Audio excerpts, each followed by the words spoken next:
it's overruled, absent some prejudice to the defendant. Just straighten your necktie an extra time.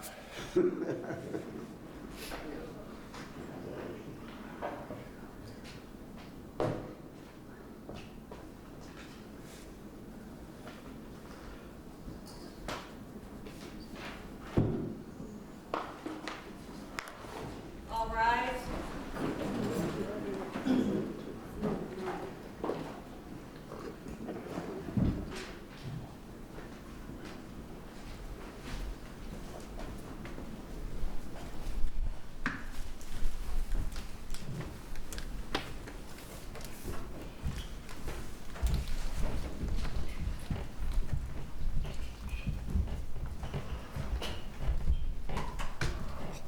Members of the jury, thank you. Please be seated. Mr. O'Brien, you're up first. The state gets to open this part of the trial because they have the burden of proof, ladies and gentlemen. Thank you, Your Honor. May it please the court, Mr. Benton, Ms. Menashing.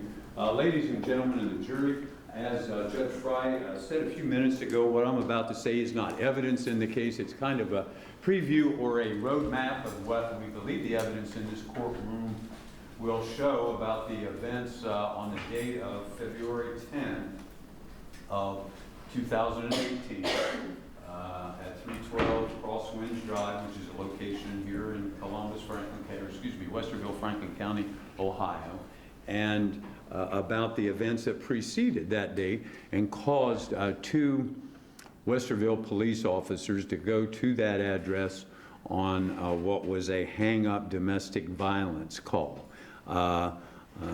You will hear that the defendant went to school in Cleveland with a woman by the name of Candace Smith. She was then, and still is, his wife. They met about 4 or 5 years ago. Even though they went to high school together, she was a few years older than him, and they were not friends in high school, but got together about 4 or 5 years ago after both of them had gone their separate ways for a few years.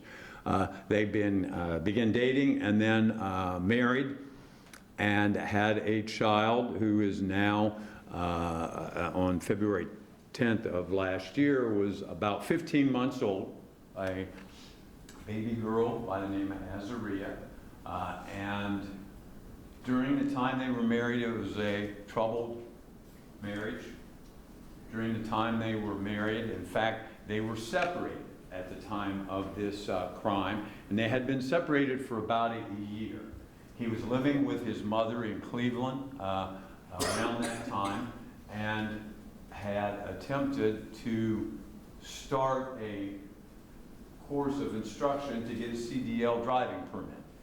He was living in a dorm up at Lake Milton, Ohio, which is up in the Canton, Youngstown area, and had just started this course to become a CDL driver. In fact, Candace Smith had helped him enroll in that program.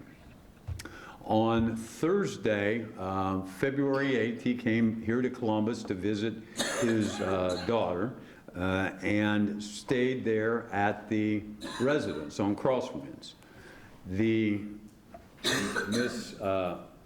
Mr. O'Brien, hang on just a minute. You need some water. Yeah, Cheryl's getting you a drink, so let's bring it right in.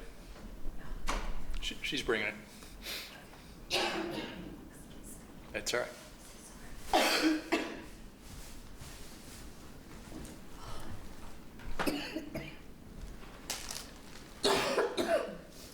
The judge asked me if I wanted some water before I started speaking, and if I said yes, I could have passed it over.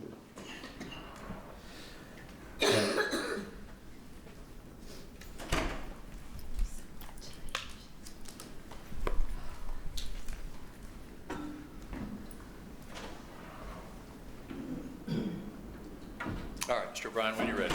Okay, thank you, Your Honor. On that Thursday, February 8th, the defendant came to visit his daughter, stayed at the apartment up on Crosswinds in the southern part of Westerville, And Candace at that time was working for the state of Ohio, I think the Department of Jobs and Family Services, and she went to a seminar on Friday. On Friday, she went to the seminar, and she, because she had a car, took a couple co-workers with her to the seminar. They rode in the car, and a gentleman by the name of Anthony, who rode in the car, left behind his booklet that had his name on it from attending that seminar. The next day, the defendant, Mr. Smith, borrowed his wife's car to go buy some groceries. She, in fact, gave him some money to buy the groceries because he was going back to this training facility and he was living in this dorm. And when he went to the store, and on his way back, he FaceTimed his wife on our cell phones that we all seem to carry nowadays, and wanted to know who was this guy, Anthony. And he, being a jealous sort, seemed to think that Candace was seeing this man, Anthony. She explained to him that first they went to the seminar, but secondly, Anthony was engaged and his fiancée was suffering from cancer, and that she had to go to a medical facility. Anthony didn't have the car, and so she took Anthony to his father's house to get a car.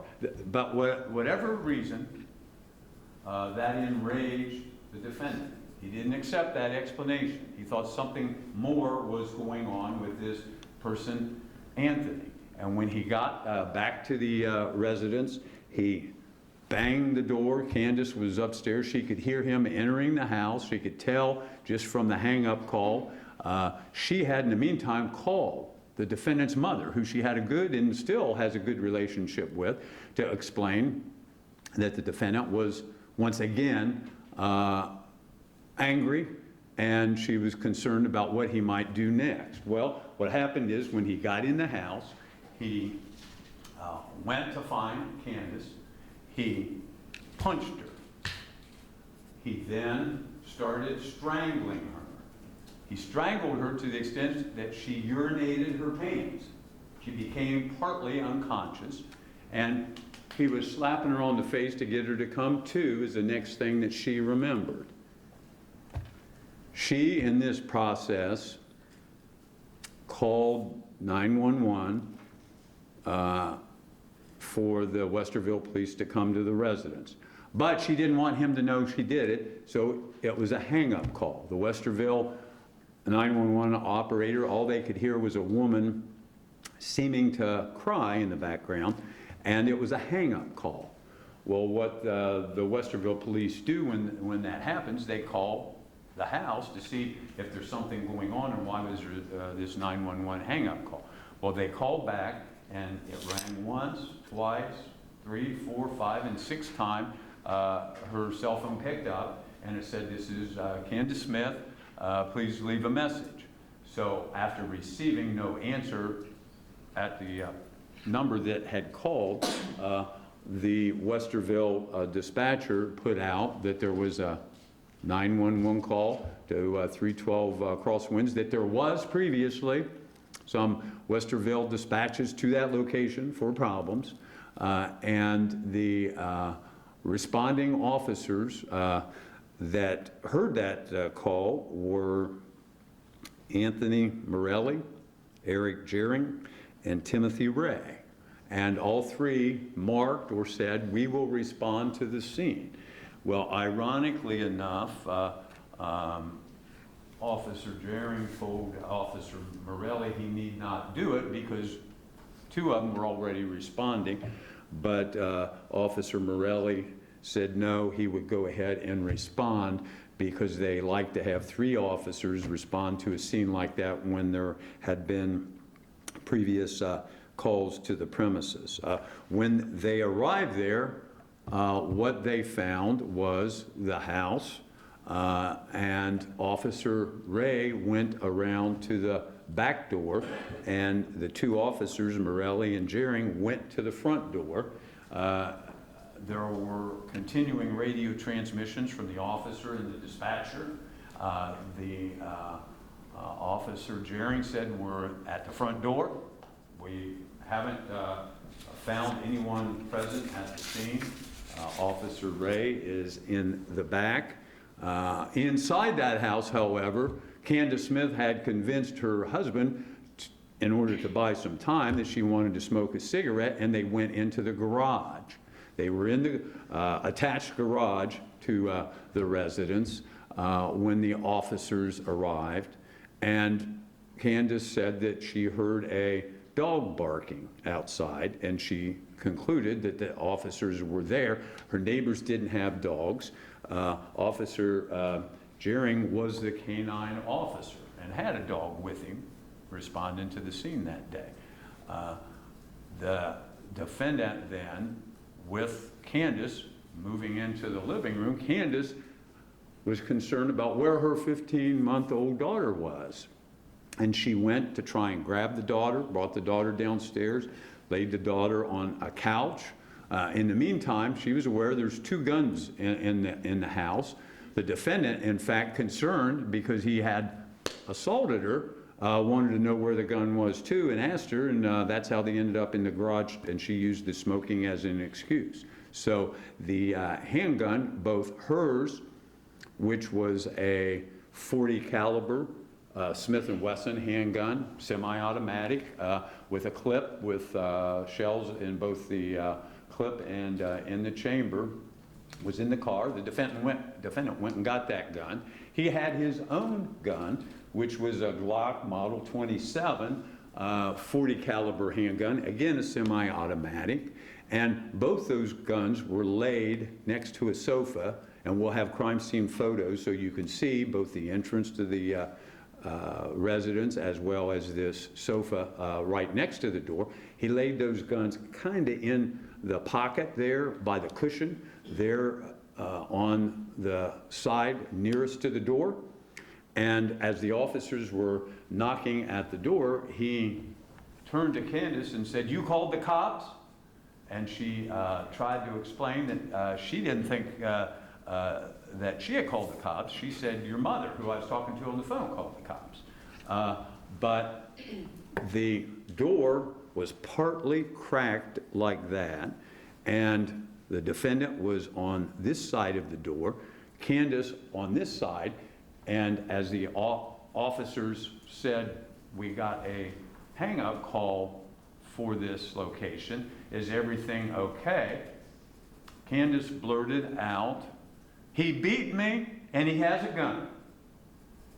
And at that point, officers Morelli and Joering did what they're trained to do, and that was they decided to enter the premises to both protect this victim of domestic violence as well as control the scene.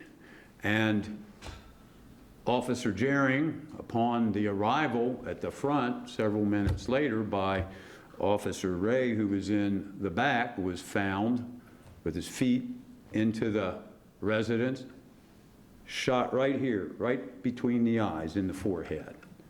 Officer Joering had 3 gunshot wounds, one right between the eyes, one over here on his left shoulder, and one here. He himself was able to fire several shots, but with a gunshot wound right between the eyes, death was fairly immediate. Officer Morelli entered the house, also armed, and was seen last by Candace Smith, who wanted to grab her child before she went out the door but couldn't, and escaped outside into a cold weather. The first 911 call, this was right around high noon on that Saturday morning. She hid in the bushes nearby the apartment right in front while the gunshots and her baby were still inside. And you will listen to her 911 call here in just a second, but you can hear with her primary concern about the safety of the baby because the defendant shot the officers at point blank range, with at least with Officer Joering. with a baby right there nearby on this same sofa that he had concealed the guns on and grabbed before he shot the officer when he came in. Candace Smith says as she went back towards the front of the entrance of the apartment that she could see Officer Morelli and the defendant tussling, I think was the word she used, on the floor with the defendant, Quentin Smith, on top of Officer Morelli. Officer Morelli, as all officers do nowadays, because of the hazards of their job, is wearing a bulletproof vest. However, those vests come down and there's an opening on the side and they go up around, around the neck, and there are points to which their body is exposed even though they're wearing a bulletproof vest. And Candace heard some shots inside, and Officer Morelli was shot on his left side just between the V of his bulletproof vest. The bullet, one bullet entering him on the left side below the armpit, there at the rib cage, and he laid on the floor as Officer Ray entered the premises, controlled the suspect, and other officers arrived at the scene. One of the interesting things you'll hear from one of the officers is that Officer Joering's gun had a jam in the, they call it a stovepipe, where the casing that's being ejected from the semi-automatic kind of gets caught in that ejection process. And that gun was laying next to his head as he lay on the floor, dying as the EMS personnel arrived.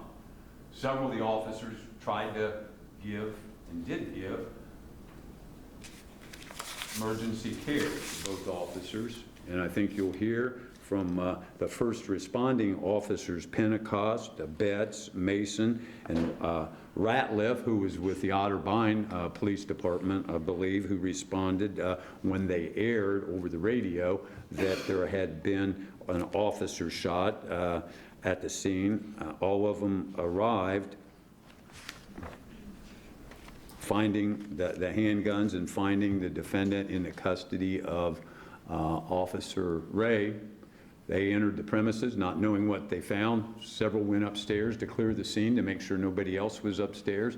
Several to attend to the crying baby, while Candace is still outside hiding in the bushes, talking with the 911 dispatcher, where she had said, "He shot the officer," where she said more than once that he had shot the officer, expressing concern where her child was, and they not wanting other officers arriving at the scene, cautioning her to stay where she was, lest someone think that she's somehow involved in the incident, and that she should stay there until the officers were directed to where she was. And so at that point in time, she did. What we have, ladies and gentlemen of the jury, is a domestic violence victim who called and hung up. We have dispatch to the scene where 3 first responders arrived doing their job. Officer Morelli on the police department, 30 years, not far from retirement. Officer Joering, who was age 39, had been a police officer for 16 years.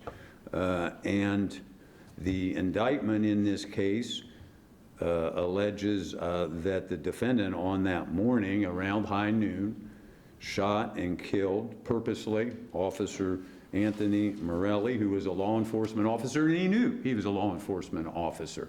As they opened the door, he could see who was standing at the door. His comment to Candace was, "You called the cops on me?" And at that point in time, he purposely caused the death with a gunshot to both officers. He knew they were both on-duty police officers, and it was a specific purpose to kill the officers that responded to this scene. The first 2 counts in the indictment that you'll consider are that aggravated murder charge with the two specifications we talked about during voir dire. One specification that it was a law enforcement officer who was on duty at the time. And then secondly, the second specification that there were two or more people, in this instance the officers, that as a course of conduct were purposely killed. The indictment has what generally can be called backup charges, lesser ways to charge the crime of murder, and that is that the defendant, while committing felonious assault or shooting these two officers, caused their death. And those also will be presented to you for your consideration. And then finally, what started this all? A domestic violence charge, which is count 5, that says that on this date that the defendant knowingly caused or attempted to cause harm to Candace Smith, who was a family or a household member. It becomes a felony and included in this indictment because it was a second offense of domestic violence for the defendant, and that in May of 2009 in Cleveland he had been convicted of domestic violence, and therefore it becomes on second offense this felony domestic violence charge.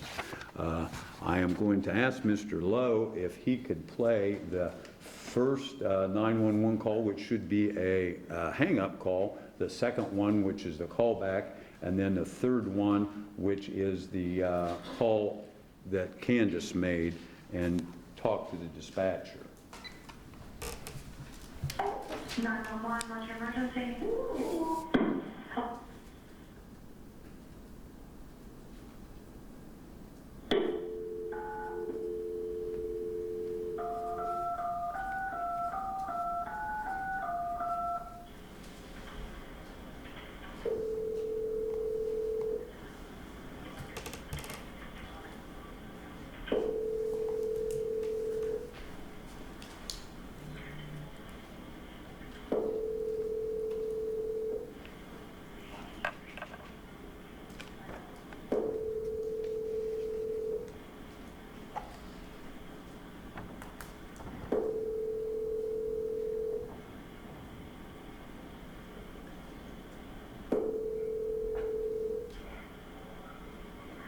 Message for Candace Smith.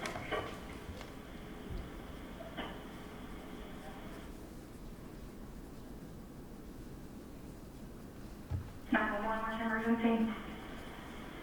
911, what's your emergency? Hello?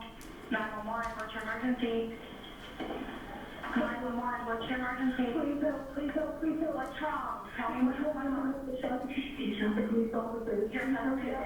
Where's your husband now? Okay, where's your husband? I don't know, but my dad is in the house. Please, please call for us. Okay, there's a 1-year-old in the house with your husband, and your husband shot the officer? He shot the police officer, yes. What's your husband's name? Please, Quentin Smith, please.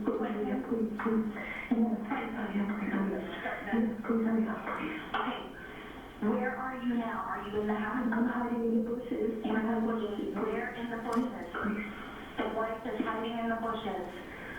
Please, my daughter, please. Okay, I realize your daughter is in the house, ma'am. Where, I need to know where you are in the bushes so I can tell the officers, okay? I'm in the front, in the bushes. In the front? Please. Okay, what are you wearing so I can tell them, okay? A red dress. Red dress. Your wife is wearing a red dress in the bushes. Do you see the officers that are out there? No, he shot one of them that came in the house. Okay. Okay. You're in front of the 312? Yes. Okay. Husband's name is Quentin. I don't hear my daughter crying. Okay, all right. Please. Okay, all right, you stay right there. Do you see the officer still? No. Okay. There are other officers responding, okay? I need to have you go. I know, we're getting help on the way. What's your name? Candace. Candace? Yes. Candace? Yes.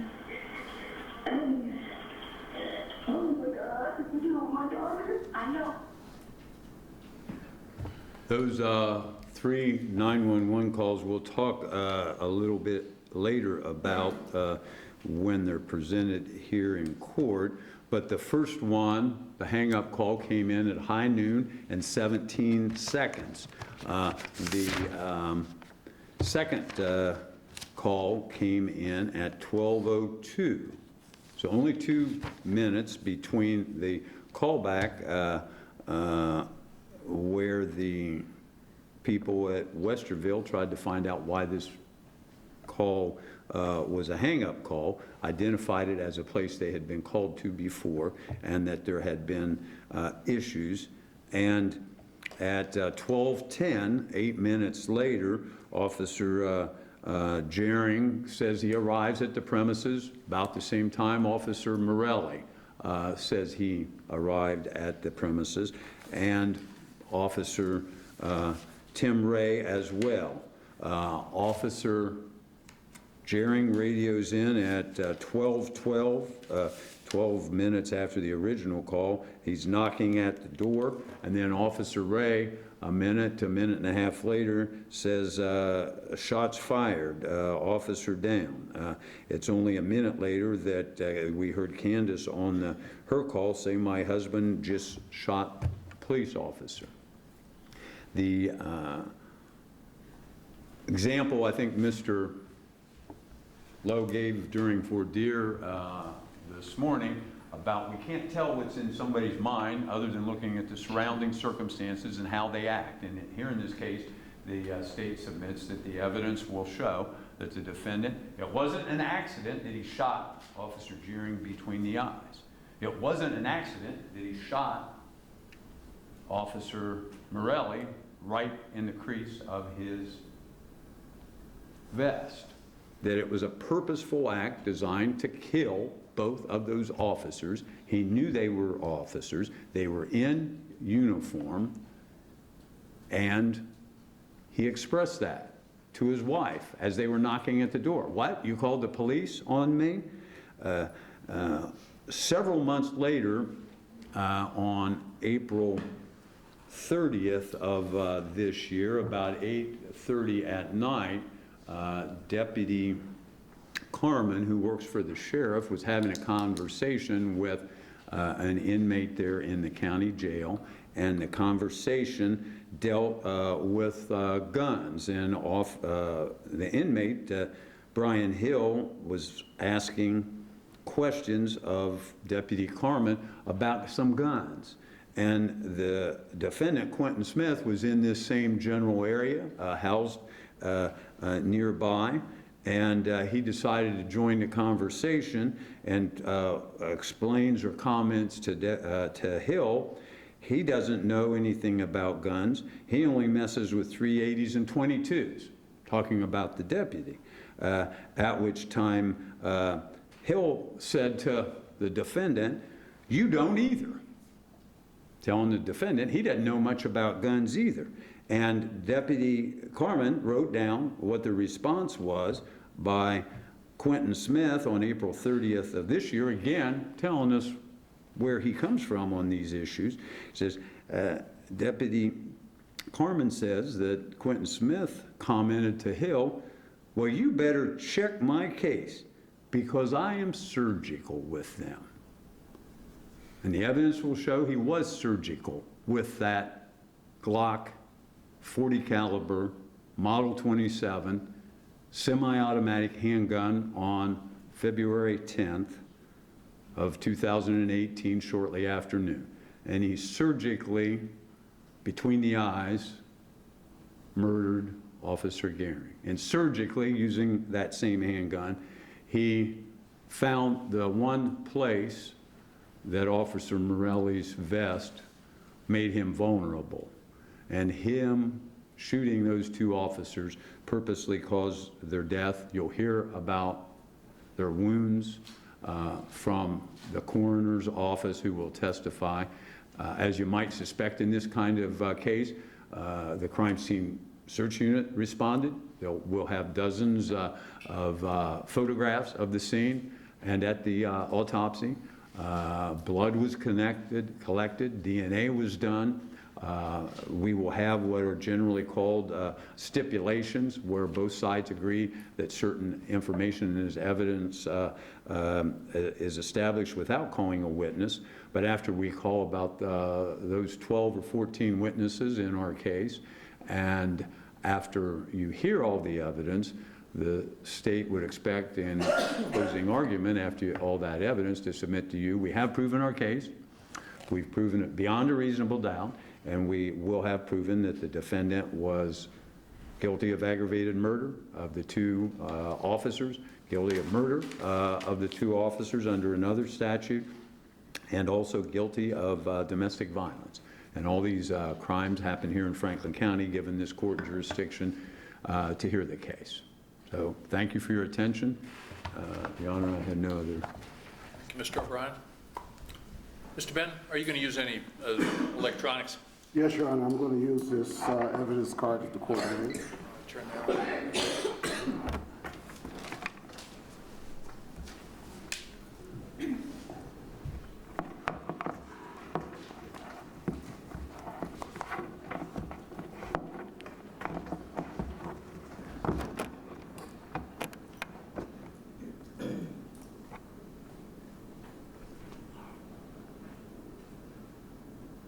It was up there a second ago.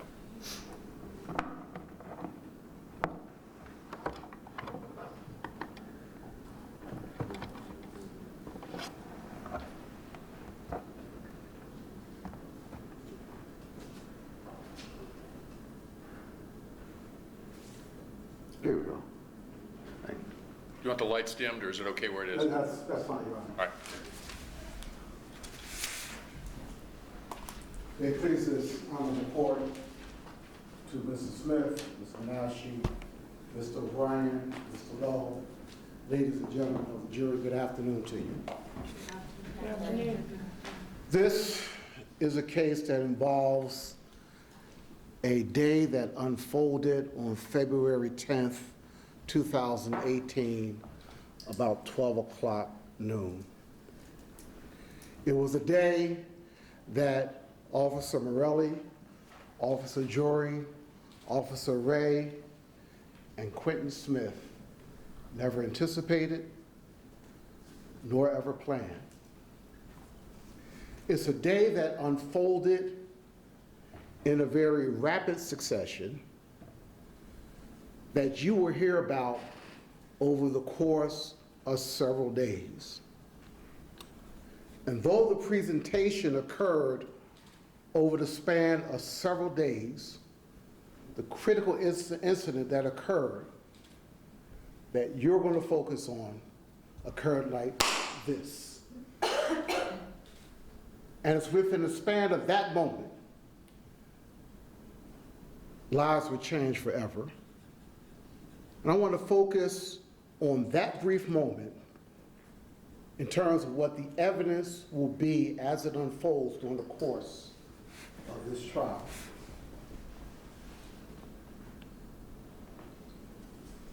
We're talking about the residents here at 312 Crosswinds Drive.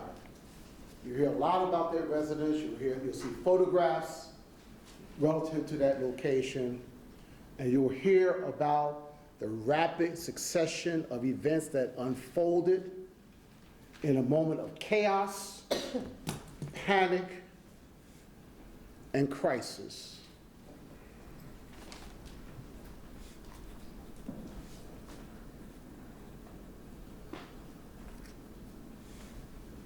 $12:17, there's a crying female, calls 911.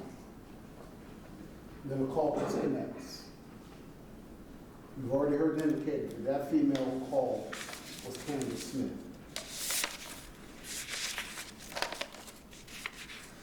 12:01 and 58 seconds, there was a call back by the 911 operator.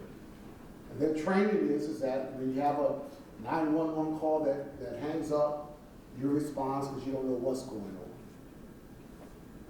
That was the call you just heard that resulted in the answer machine or voicemail being triggered.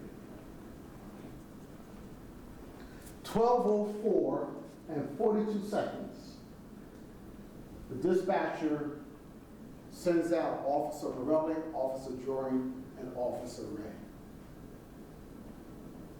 They respond to that scene and they arrive pretty much simultaneously. The three of them gather at the rear of the residence, then they plan their next course of action. At 12:10 and 16 seconds, they all respond that they're on the scene. Remember, this is a cycle that began at 12 o'clock noon, when that first 911 call was made. At 12:12 and 9 seconds, by this time, Officer Ray is in the back, Officer Morelli and Officer Joering and Officer Morelli have responded to the front of the residence. Officer Ray says it's all quiet back here. He's at the rear of the residence watching. There's a sliding glass door back there. Officer Joering responds, well, the question is, have you made contact? Officer Joering responds, no, we're still knocking at that front door, trying to get a response. At 12:13 and 23 seconds, just moments after Officer Joering says we're knocking at the front door, the next thing Officer Ray reports, we've got shots fired. That short of a time frame.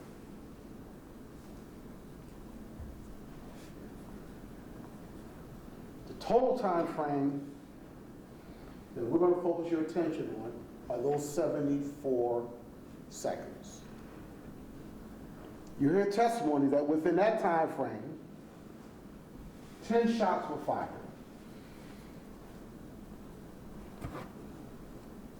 Officer Morelli fires his weapon 3 times. Officer Joering fires his weapon 3 times.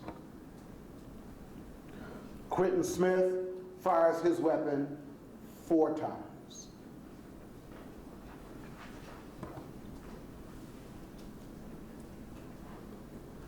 If my math is correct, that's about 1 shot per 0.135135 seconds. Bullets are flying rapidly in a very condensed area in a short time frame. Within that time frame, Officer Joering is shot 3 times. And you'll have the deputy coroner here to testify as to those shots and the impact of those shots. Officer Morelli is shot 1 time. And Quentin Smith is shot 5 times. 10 shots, and this is how they were distributed.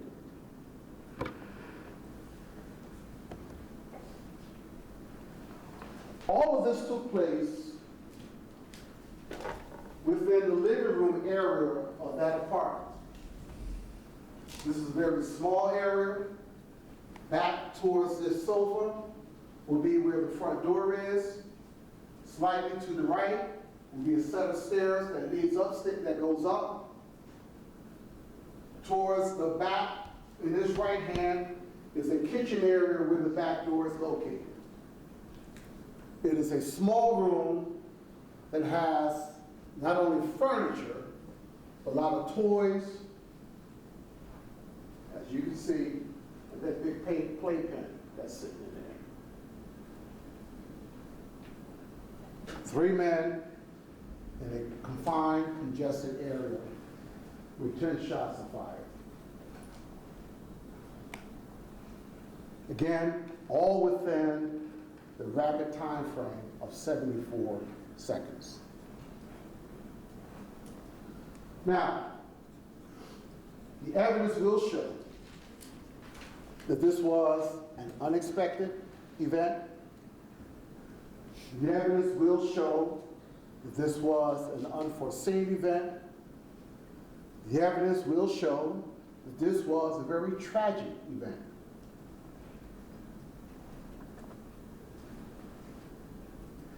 And the evidence will also show that the shooting was not the product of any purpose to kill any of the officers.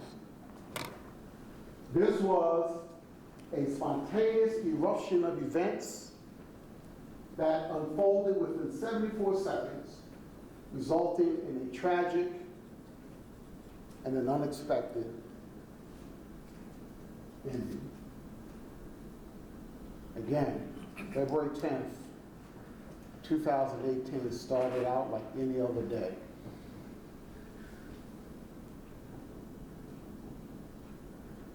It was a day of chaos. It was a moment of chaos, a moment of panic, and a moment of confusion.